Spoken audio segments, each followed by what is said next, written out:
A great day with you, Kaalaga. I'm student Nurse Marie at your service. For today's return demonstration, I will show you how to take vital signs and vital statistics of a newborn and how to make a swaddle of an infant.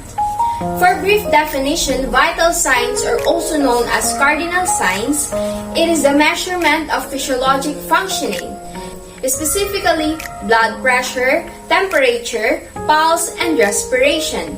Its purpose is to serve as guide in meeting the needs of the client, aids in planning of care for the client, and establish baseline values of the patient's cardiorespiratory integrity. In regards to the swaddling of an infant, it is wrapping an infant in soft materials to restrain reflex body movements and help the child to rest and sleep. It is a traditional practice in use in the care of fuzzy or hyperactive infants, in whom it appears to have a calming effect on reflex motor activity. The equipments needed in taking vital statistics and vital signs are stethoscope, thermometer, tape measure, weighing scale, and a watch. While in swaddling an infant, we need blankets in soft materials. Prior to the procedure, make sure to perform hand washing to prevent spread of microorganisms. And make sure to sanitize all the paraphernalia before and after the procedure. And maintain cleanliness to the area.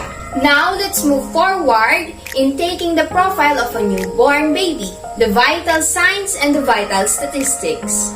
First, take the respiratory rate of the newborn by observing the infant if it's not in respiratory distress. Look for nasal flaring and chest retractions. We will count 1 full minute of the rise and fall of the chest of the baby. Remember, the breathing pattern of the infant is irregular, wherein it's called periodic breathing, and they like to breathe abdominally. Okay, there's no nasal flaring and chest retractions. I will now count.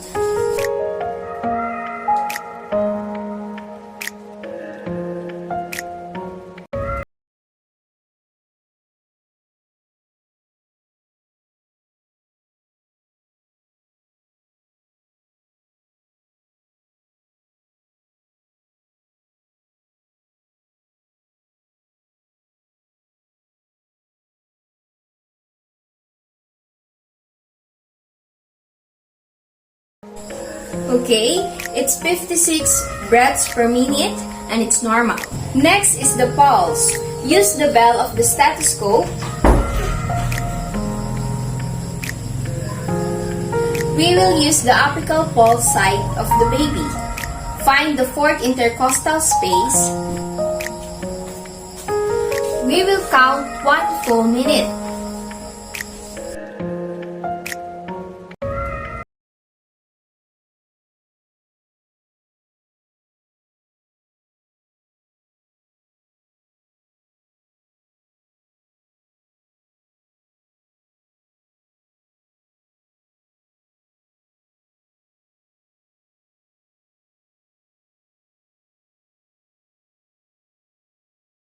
Axillary root,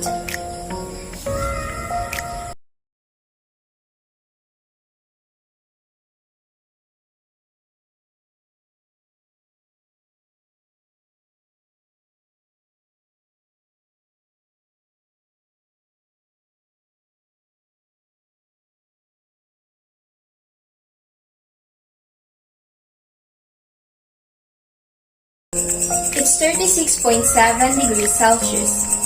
Note that we need to deliver gentle care with a pace throughout the procedure to prevent hypothermia to the infant. Also bear in mind that it's more accurate reading in the vital signs if the baby is laying nice and calm. The normal respiratory rate of the newborn is 30 to 60 breaths per minute, but it could go high as 80 breaths per minute, vary to the infant's activity or if the infant is crying.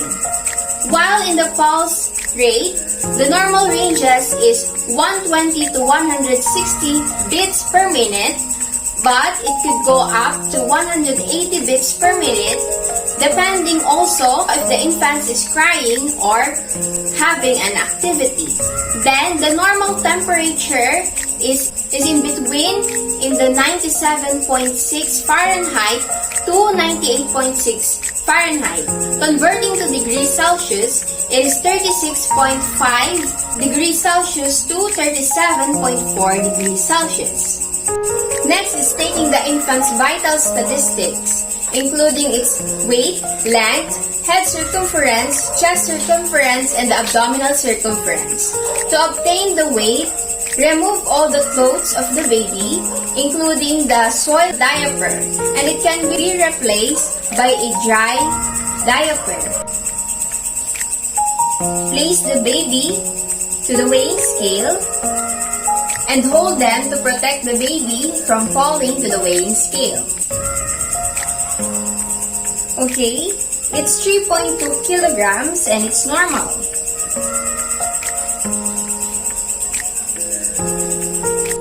Now we're going to use the tape measure to measure the length of an infant. Okay.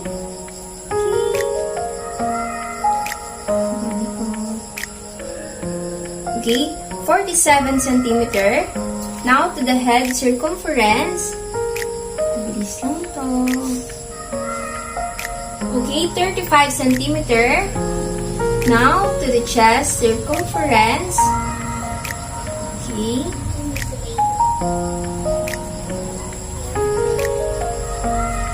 32 centimeter. Now to the abdominal circumference is 30 centimeter. Overall, it's normal. Take note that the normal weight of an infant ranges to 2.5 kilograms to 3.4 kilograms, while the length is 46 centimeter to 54 centimeter. In the head circumference, it is 34 centimeter to 35 centimeter, and in the chest circumference, it ranges to 32 centimeter and to 33 centimeter. Document all the data gathered, then immediately dress the infant.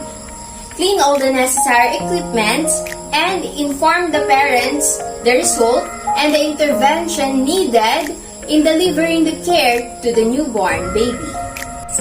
Now I will show you how to swaddle an infant. We have 3 different ways.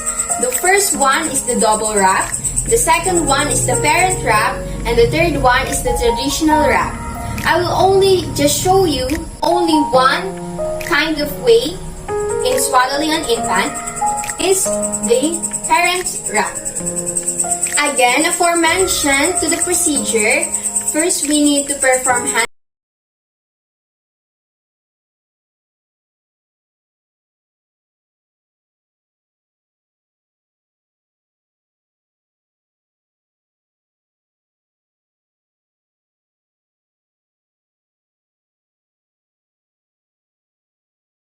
the top of it. Hold the right arm of the baby, then the blanket crisscross around it.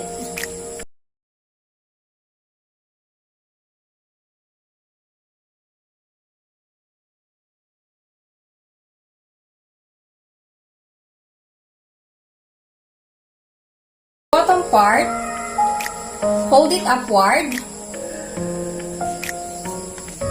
then crisscross.